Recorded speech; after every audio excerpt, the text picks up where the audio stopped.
John Arry here with AinitCool.com. Just got out of showing A Bully, the new documentary that chronicles the lives of several kids who have been abused by their fellow classmates. The narrative of the film is done solely through the words and the actions of the characters on screen. There's very little in the way of graphics. We don't get any narration. It's a very intimate portrait of these family members and these victims as they tell their story about bullying. We have some really great moments throughout the film, some that will rip your heart out and stomp on it. We see a kid have to bury his best friend who just committed suicide. We see another child on a school bus pull out a handgun. It's very emotional. My biggest takeaway from the film is watching these kids try to get help from their parents or school administrators, and then getting bullied a second time by them. They're asking for help and then they're blamed for their problems as if it's their fault that they're awkward or can't make friends. It's not fair and it's gut-wrenching to watch.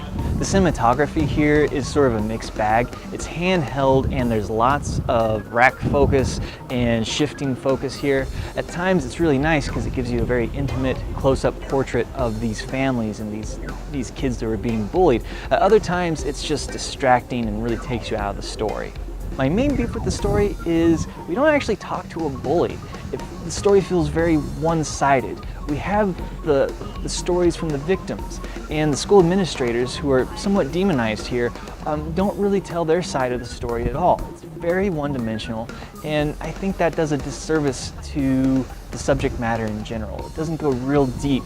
It only scratches the surface of bullying and why it happens and how it affects these kids. It's not a great film. It's a good film, and I sincerely believe that every high school and middle school should show this film to their students.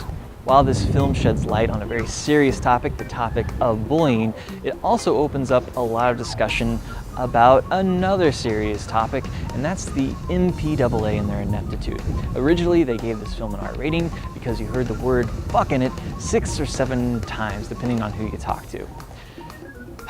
The Weinstein Company and the MPAA have since just recently gotten back together and come to an agreement where you only hear the word 3 times now, and that gets you a PG-13. In Canada, this thing has a PG. It makes no sense. In a world where the MPAA gives out PG-13 ratings to films with gratuitous amounts of violence and sex and teens hunting other teens, this is the film that broke the camel's back and deserves an R rating. It's an hour-and-a-half PSA trying to get kids to stop using the word fuck in situations of bullying. But no, the MPAA doesn't want any kids to hear the word fuck unless they have a parent or a legal guardian with them. And so for that, I say fuck off, MPAA.